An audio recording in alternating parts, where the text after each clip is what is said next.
बदर बिन मुगीरा तजब्जुब की हालत में इधर उधर देख रहा था कि मूसा ने बाजू से पकड़कर उसे सीढ़ियों पर खड़ा कर दिया।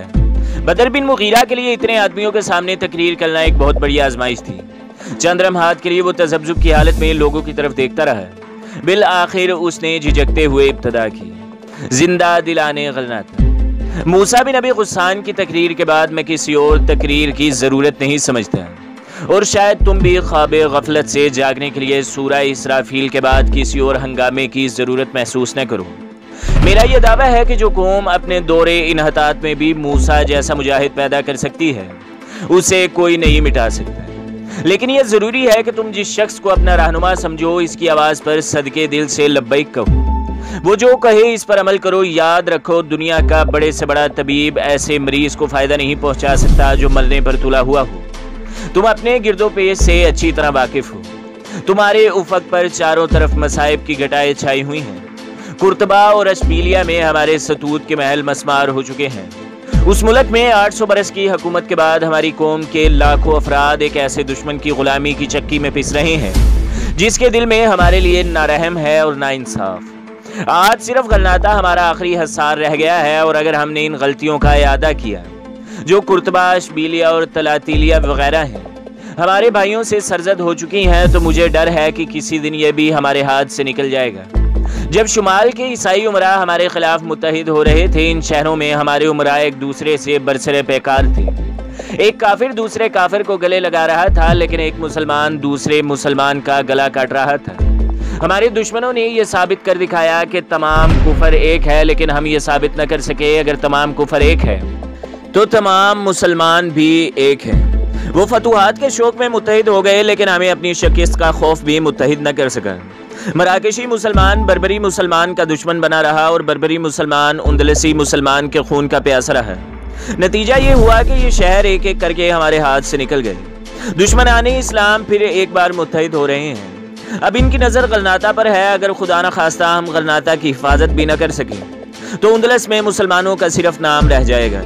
ये सब बातें अबू मूसा तुमसे कह चुका है। मैं सिर्फ एक बात तुमसे कहना चाहता हूँ कि अब अल्फांसू की बजाय फर्डिनेंड हमारे साथ तलवार की जुबान से हम कलाम होना चाहता है, और हमें यह साबित करना है कि मुसलमान आज भी तलवार की जुबान बोलना जानता है। अहले गलनाता कौमों की ज़िंदगी में एक ऐसा वक्त भी आता है जब कलम की बजाय तलवार की जुबान ज़्यादा सही होती है, और तुम्हारे लिए वो वक्त आ चुका है।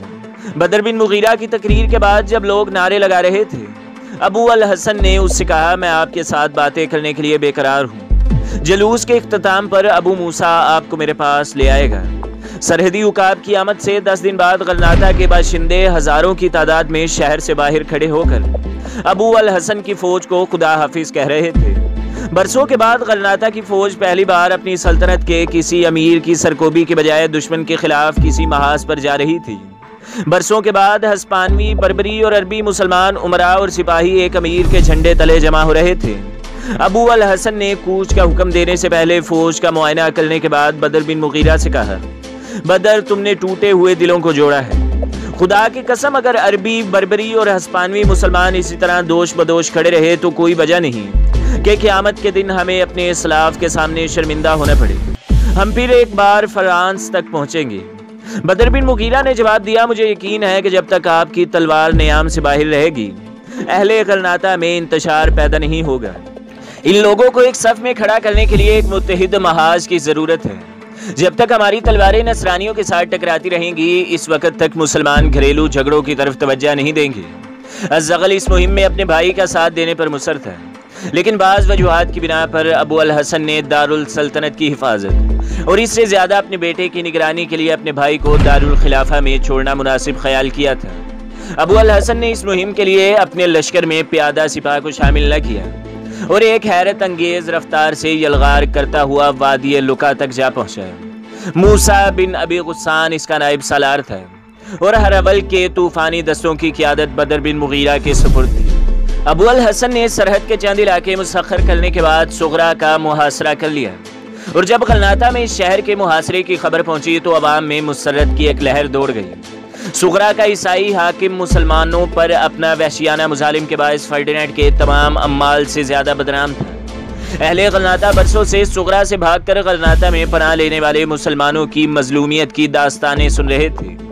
सुगरा के मुहासरे की खबर सुनकर उन्होंने मसाजिद में अबू अल हसन की फतह और वादी उमर के लिए दुआएं की।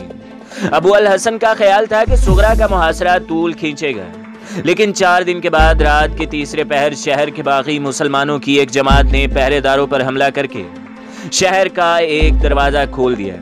अबू अल हसन की फौज, जिसे वो पहले ही अपने इस इरादे से बाखबर कर चुके थे, मामूली मुजामत को कुचलने के बाद शहर पर काबिज हो गई। इस जंग में जख्मियों की तादाद बहुत कम थी। उन्हें अबू अल हसन के हुक्म से गवर्नर के महल के कुशादा कमरे में पहुंचा दिया गया। दोपहर के वक्त अबू अल हसन, मूसा, बदर और चंद और सालारों के साथ जख्मियों को देखने के लिए आया। चंद जर्राह जवान जख्मियों की मरहम पट्टी कर रहे थे।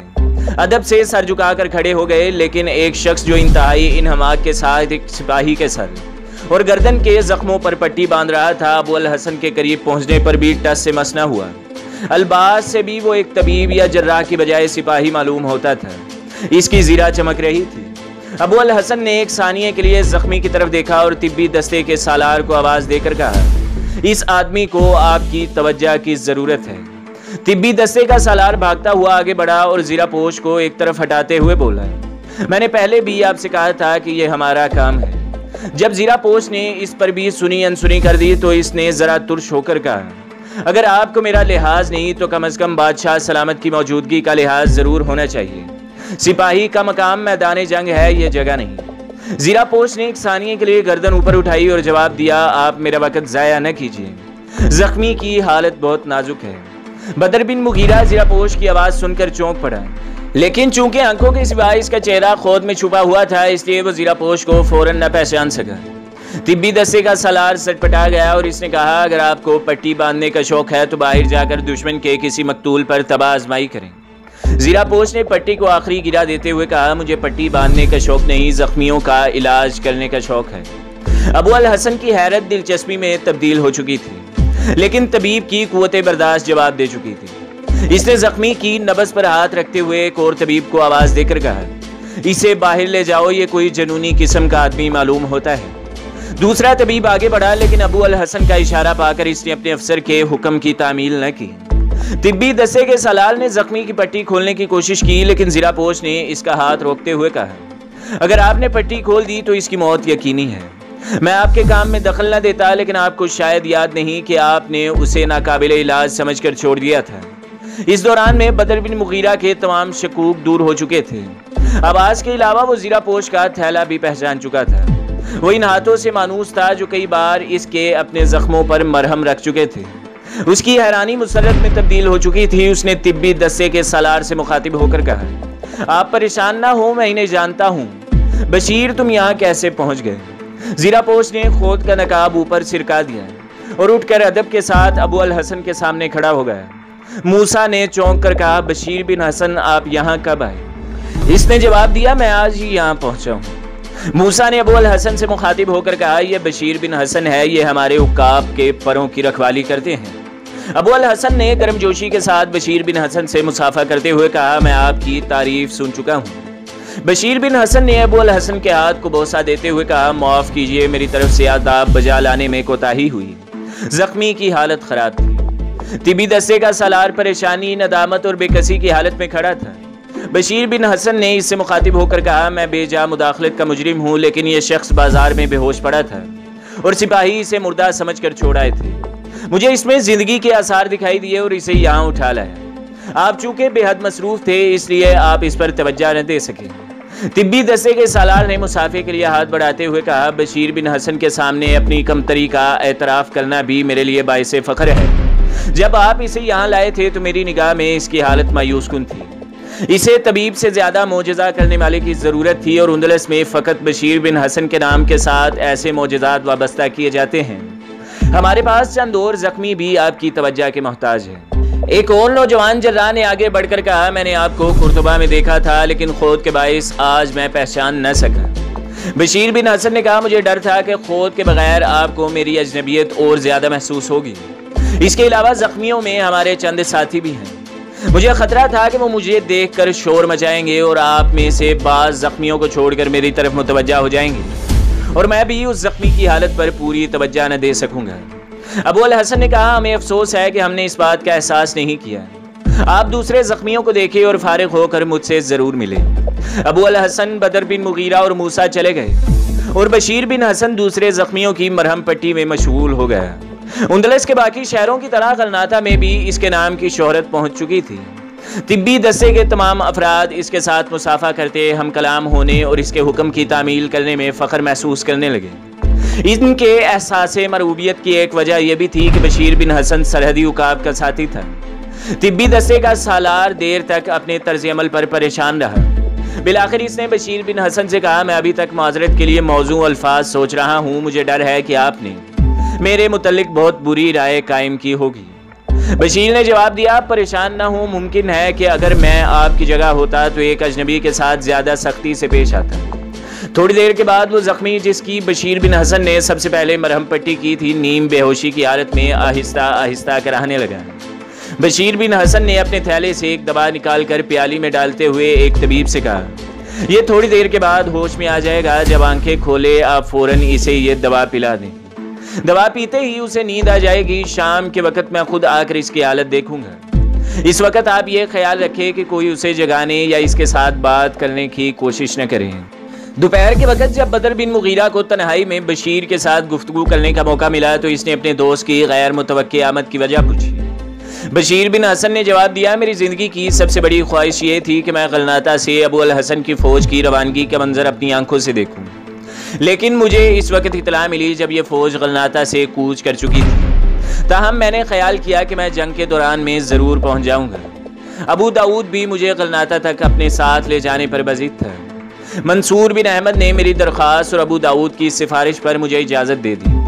गलनाता पहुंचकर मुझे पता चला कि आप सुगरा का मुहासरा कर चुके हैं। मैं यलगार करता हुआ आज सुबह यहाँ पहुंचा तो ये शहर फतह हो चुका था। बदर बिन मुगीरा ने मुस्कुराते हुए कहा, और मैं जख्मी न था इसलिए तुम्हारी अद्वियात दूसरों के काम आई। सच कहो, तुम्हारी ये भाग दौड़ मेरी वजह से न थी। तुम्हारी सलामती मेरी ज़िंदगी का एक मकसद है। एक फ़र्द की सलामती मेरे ख्याल में ऐसा बुलंद मकसद नहीं है जिस पर फ़ख्र किया जा सके। बशीर बिन हसन ने मोहब्बत भरी निगाहों से अपने दोस्त की तरफ देखते हुए कहा, बदर तुम मेरे लिए एक फ़र्द नहीं एक कौम हो, और अगर मैं एक तबीब की ज़ुबान इस्तेमाल करूं तो मैं ये कहूँगा कि तुम हस्पानिया के जस्दे नातवा में एक धड़कता हुआ दिल हो। बदर ने कहा, यह एक शायर की ज़ुबान है। बशीर ने जवाब दिया, खुदा का शुक्र है कि मैं शायर नहीं, मैंने अज़्ज़गल के दस्तरखान पर गलनाता के चंद शुअरा से मुलाकात की है। वो तुम्हारी तारीफ में एक दूसरे पर सबकत ले जाने की कोशिश कर रहे थे। क्या कहते थे मेरे मुतल्लिक हो? बस यही कि तुम हवा में उड़ सकते हो, पानी पर चल सकते हो, तुम्हें देखकर समंदर की तूफानी लहरों में सुकून आ जाता है। और दरिया क्या? मुझे याद नहीं रहा, शायद वो ये कहते थे कि दरिया पहाड़ों की तरफ वापस हो जाते हैं। बदर ने कहा, अहमद कहीं के। बशीर बिन हसन ने हंसी जब्त करने की कोशिश करते हुए कहा, नहीं, वो सब के सब अहमद नहीं थे। एक ने अकल की चंद बातें भी कही थी। वो क्या? वो ये कि सरहदी उकाब का घोड़ा कोहे सेरा नवादा की बर्फ से ज्यादा सफेद है। जब वो चलता है तो जमीन पर लर्जा तारी हो जाता है। इसकी तलवार की चमक से सूरज की आंखें खैरा हो जाती हैं। बदर बिन मुगीरा ने कहा, बशीर इस जिंदा दिली का बायस ये फतह है या कुछ और? बशीर ने जवाब दिया, बदर मैं वाकई बहुत खुश हूँ। मैं महसूस करता हूँ कि बरसों के ख्वाबों की ताबीर का ज़माना शुरू हो चुका है। बदर ने सवाल किया, एंजेला कैसी है? बशीर ने जवाब दिया, वो ठीक है, लेकिन तुमने रबिया के मुतल्लिक नहीं पूछा। उसे क्या हुआ? वह तुम्हें यह खबर भी नहीं? बशीर ने संजीदा होकर कहा। बशीर तुम इसके मुतल्लिक कोई बुरी खबर तो नहीं लाए? बशीर हंस पड़ा। बदर ने कहा, तुम बड़े मस्खरे हो। बशीर ने कहा, रबिया तुम्हें सलाम कहती है। झूठ। अच्छा भाई, यही समझ लो कि वो तुम्हारी सलामती के लिए दुआ करती थी।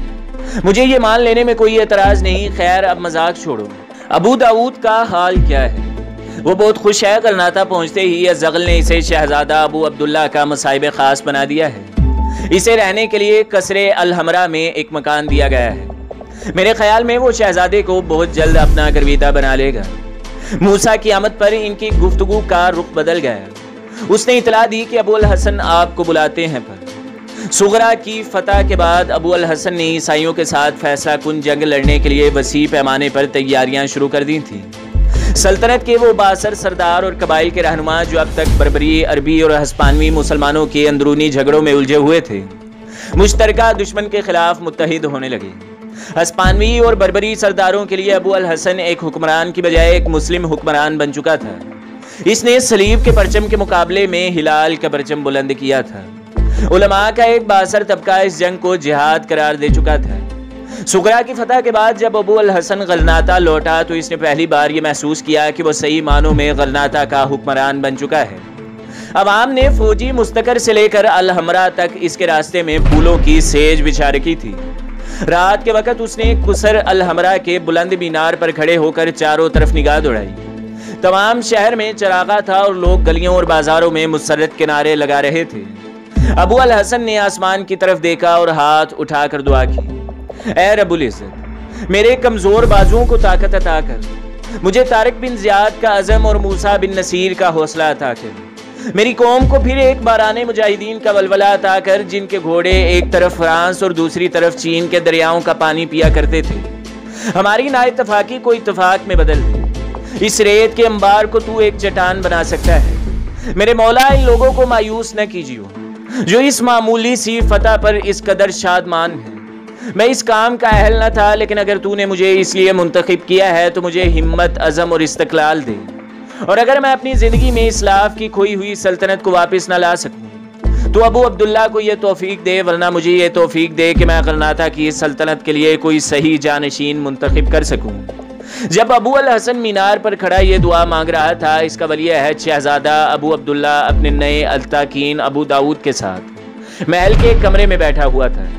چند دن میں استاد اور شاگرد ایک دوسرے کے ساتھ بہت مانوس ہو چکے تھے، اور ابو عبداللہ کا چچا الزغل جس نے ابو داؤد کو اس منصب تک پہنچایا تھا، اس بات پر پھولا نہ سماتا تھا کہ اس کا آوارہ مزاج بھتیجا اپنے باکمال اتالیق کے اشاروں پر چلتا ہے اور اسے ایک لمحے کے لیے بھی جدا ہونا پسند نہیں کرتا۔ ابو داؤد فطرتاً محتاط تھا، اسے یہ احساس تھا کہ اس کے شاگرد کی رگوں میں عربی خون ہے، اس لیے اس نے اپنے عزائم اور مقاصد کے اظہار میں عجلت سے کام لینا مناسب نہ سمجھا۔ وہ ایک بے تکلف مصاحب بن کر ابو عبداللہ کے خیالات سے واقفیت حاصل کرتا رہا، اور چند ہی دنوں میں یہ معلوم کر چکا تھا کہ وہ وقت آنے پر غرناطہ کے ولی عہد کو اپنا اعلی کار بنا سکے گا۔ ابو عبداللہ سے تنہائی میں پہلی ملاقات کے بعد وہ اسے اپنا گرویدہ بنا چکا تھا۔ اس نے اس کا ہاتھ دیکھا اور ہتھیلی کی چند لکیروں کی طرف اشارہ کرتے ہوئے کہا، شہزادے، تم غرناطہ کی حکمرانی کے لیے پیدا نہیں ہوئے۔ ابو عبداللہ کے چہرے پر اس طرح کے آثار پیدا ہوئے تو اس نے مسکراتے ہوئے کہا، یہ لکیریں تمہارے لیے سکندر کے بخت اور عبد الرحمن اعظم کے جاہ و جلال کی شہادت دیتی ہیں۔ اگر میرا علم مجھے دھوکہ نہیں دیتا تو آغاز سے لے کر جبل طارق تک تمہارے ستوت کے پرچم لہرائیں گے، مراکش اور فرانس کے حکمران تمہارے باجگزار ہوں گے۔ ابو عبداللہ کچھ دیر تک اپنے ہاتھ کی طرف دیکھنے کے بعد بولا، لیکن میرا چچا مجھے نالائق کہتا ہے۔ شہزادے، پھل پکنے اور پھول کھلنے کے لیے ایک وقت معین ہوتا ہے۔ جب تک تمہارے عروج کا وقت نہیں آئے گا تمہارے عزیز اور خیر خواہ ایسی ہی باتیں کرتے رہیں گے، لیکن ان کا مقصد تمہاری بہتری ہے، برائی نہیں۔ وقت کا انتظار کرو۔ اس دن سے ابو عبداللہ اپنے آپ کو سکندر اور اپنے اتالیق کو ارسطو سمجھتا رہا۔ دونوں اپنے اپنے خیال کے مطابق کسی موقع کے منتظر تھے۔ چند ملاقاتوں کے بعد استاد کو یہ معلوم ہو چکا تھا کہ اس کا شاگرد کون سے وقت کا انتظار کر رہا ہے، لیکن شاگرد کو اپنے استاد کے ارادوں کے متعلق کوئی علم نہ تھا۔ اور آج ابو عبداللہ کا پیغام سن کر ابو داؤد اپنے مکان سے نکل کر اس کے پاس پہنچا تو اس نے ایک ہی نظر میں یہ بھانپ لیا کہ اس کا شاگرد کسی نئی پریشانی میں مبتلا ہے۔ ابو عبداللہ نے اپنے استاد کی تعظیم کے لیے اٹھتے ہوئے خواجہ سرا کو حکم دیا کہ وہ دروازہ بند کر دے۔ استاد اور شاگرد ابنوس کی کرسیوں پر جو مخمل کے گرویدوں سے آراستہ تھی بیٹھ گئے۔ ابو داؤد نے کہا، شہزادے، مجھے توقع تھی کہ تم اس وقت غرناطہ کے بازاروں میں مسرت کے ساتھ نعرے لگا رہے ہوگے۔ وہ کون سا خیال ہے جس نے اس وقت غرناطہ کے ولی عہد کو پریشان کر رکھا ہے؟ ابو عبداللہ نے کہا، کیا میرے استاد کا بھی یہی حکم ہے کہ میں موسیٰ الزغری اور بدر بن مغیرہ کی فتح کے نعرے لگاؤں؟ کیا اس کام کے لیے میرے سوتیلے بھائی کافی نہیں جو آج کے جلوس میں نوکروں کی طرح ان کے گھوڑوں کے آگے آگے پیدل جا رہے ہیں؟ یہ سب کچھ اس لیے ہو رہا ہے کہ وہ میرے متعلق جانتے ہیں کہ میں اس قسم کی خوشامد نہیں کر سکتا، اور میرے والد کو ایک بار پھر یہ جتانا چاہتے ہیں کہ میں نالائق ہوں۔ ابو داؤد نے کہا، تمہارے سوتیلے بھائیوں کے متعلق میں کچھ نہیں جانتا، لیکن الزغل کے متعلق میں یہ ضرور کہوں گا کہ وہ تمہارا بدخواہ نہیں، اور اگر وہ بدخواہ بھی ہو تو تمہیں تدبر سے کام لینا چاہیے۔ تم غرناطہ کے ولی عہد اور ولی عہد پر یہ فرض عائد ہوتا ہے کہ وہ تاج پہننے تک اپنے بدترین دشمنوں کو بھی دوست بنائے رکھے۔ ایک بادشاہ اپنے مخالفین کو تلوار سے مرعوب کرتا ہے، لیکن ایک ولی عہد یہ نہیں کر سکتا، اور اس صورت میں جبکہ تخت کے دعوے دار اور بھی موجود ہوں اسے بہت محتاط رہنا چاہیے۔ اگر تمہارا یہ ارادہ ہو کہ تم کل حکمران بن کر اپنے مخالفین کی گردنیں اڑا دو، تو آج یہ ضروری ہے کہ اپنی مرضی کے خلاف بھی ان کے گلے میں پھولوں کے ہار پہناؤ تاکہ ان کی رگوں میں سختی نہ آ پائے۔ تاہم الزغل کے متعلق مجھے یقین ہے کہ وہ تمہارا مخالف نہیں۔ ابو عبداللہ نے کہا، آپ میرے چچا کے متعلق ہمیشہ حسن ظن سے کام لیتے ہیں۔ آپ کو یہ معلوم نہیں کہ وہ اقتدار چاہتا ہے؟ اس نے میرے باپ کو بھی اپنے ہاتھوں میں کھلونا بنا رکھا ہے۔ وہ جانتا ہے کہ میں اس کے ہاتھوں میں کٹ پتلی نہیں بن سکتا، اس لیے اس کی خواہش یہی ہے کہ میرے سوتیلے بھائی کو تخت پر بٹھا کر خود حکومت کرے۔ لیکن خدا سلطان کی عمر دراز کرے، میرا دل تو گواہی دیتا ہے کہ وہ اپنی زندگی ہی میں تمہارے جیسے ہونہار بیٹے کو غرناطہ کا تخت و تاج سونپ دیں گے۔ ابو عبداللہ نے ٹھنڈی سانس لیتے ہوئے کہا، میں نہیں جانتا کہ انہوں نے اپنی زندگی میں کوئی فیصلہ کیا تو چچا کے مشورے کے بغیر نہیں ہوگا، اور چچا کا مشورہ کبھی میرے حق میں نہ ہوگا۔ ابو داؤد نے کچھ دیر سر کھجا کر سوچنے کے بعد کہا، شہزادے تمہارا ہاتھ دیکھ کر میں نے تمہیں ایک بات نہیں بتائی، مجھے ڈر لگتا ہے۔ ابو عبداللہ نے کہا، خدا کے لیے ضرور بتائیے۔ ابو داؤد نے ادھر ادھر دیکھتے ہوئے کہا، مجھے ڈر ہے کہ یہ بات اگر کسی تیسرے آدمی کے کانوں تک پہنچ گئی تو آپ کے ساتھ مجھے بھی مصائب کا سامنا کرنا پڑے گا۔ ابو عبداللہ نے کہا، آپ فکر نہ کریں، یہاں کوئی سننے والا نہیں۔ میرا علم یہ گواہی دیتا ہے کہ تم اپنے باپ کی زندگی میں غرناطہ کا تخت و تاج سنبھالو گے۔ اس کی مرضی کے خلاف قدرت تمہیں موقع دے گی۔ یہ فیصلہ بہت تلخ ہوگا، لیکن تمہیں کرنا پڑے گا۔ اندلس کی تسخیر ابو الحسن کے مقدر میں نہیں، تمہارے مقدر میں ہے۔ ابو عبداللہ نے مسرت، اضطراب اور خوف کے ملے جلے جذبات سے مغلوب ہو کر کہا، وہ وقت کب آئے گا؟ ابو داؤد نے جواب دیا، بہت جلد، لیکن میری نصیحت یاد رکھو، وقت آنے سے پہلے تمہارا فرض ہے کہ تمہارے باپ اور چچا کے دل میں تمہارے متعلق کوئی شک پیدا نہ ہو۔ وہ الزغل کو یہاں کیوں چھوڑ گئے تھے؟ ابو عبداللہ نے جواب دیا، میں جانتا ہوں انہیں مجھ پر اعتبار نہ تھا، تو تمہارے لیے یہ ضروری ہے کہ تم ان کا کھویا ہوا اعتماد دوبارہ حاصل کرو۔ تاج اور تخت کے لیے بہت کچھ کرنا پڑتا ہے، اور یہ بھی یاد رکھو کہ اگر کسی وجہ سے سلطان یا تمہارے چچا کو تمہارے متعلق کوئی شبہ ہو گیا ہے تو تم ہمیشہ کے لیے میری آنت سے محروم ہو جاؤ گے۔ ابو عبداللہ نے کہا، میں آپ کی نصیحت پر عمل کروں گا۔ تو میری پہلی نصیحت یہ ہے کہ ابھی اپنے باپ کے پاس جاؤ، اگر وہ سو نہیں گئے تو انہیں فتح کی مبارکباد دو، اور یہ بھی کہو کہ تمہیں اس جنگ میں شریک ہونے کی سعادت سے محروم رہنے کا افسوس ہے۔ اس کے بعد علیہ صبح فوج کے تمام بڑے بڑے عہدیداروں سے ملو، اور ہو سکے تو ان میں انعامات تقسیم کرو۔ سلطان اس بات پر خوش ہوگا، اور ان لوگوں میں سے بعض تمہارے کام آئیں گے۔ میں ابھی ابا کے پاس جاتا ہوں۔ اگلے دن ابو الحسن نے الزغل سے کہا، آپ نے عبداللہ کے لیے جو تعلیق مقرر کیا ہے، میں اس سے ملنا چاہتا ہوں۔ وہ کوئی قابل آدمی معلوم ہوتا ہے۔ میں نے آج ابو عبداللہ کے خیالات میں کافی تبدیلی محسوس کی ہے۔ وہ اس بات پر ناراض ہو رہا تھا کہ میں اسے جنگ میں ساتھ کیوں نہیں لے گیا۔ الزغل نے جواب دیا، خدا کا شکر ہے کہ ہمیں ایسا آدمی مل گیا ہے۔ ان واقعات کے تیسرے روز بدر بن مغیرہ کو اطلاع ملی کہ عیسائیوں نے سرحد پار دوبارہ چھیڑ چھاڑ شروع کر دی ہے، اور اس نے اپنے سپاہیوں کو فوراً کوچ کی تیاری کا حکم دے دیا۔ تو دوستو، اگلی قسط دیکھنے کے لیے ہمارے چینل کو سبسکرائب کریں، ویڈیو کو لائک کریں اور بیل کے آئیکن کو بھی دبا دیں تاکہ ہر جو آنے والی ویڈیو ہے وہ آپ کو سب سے پہلے ملتی رہے۔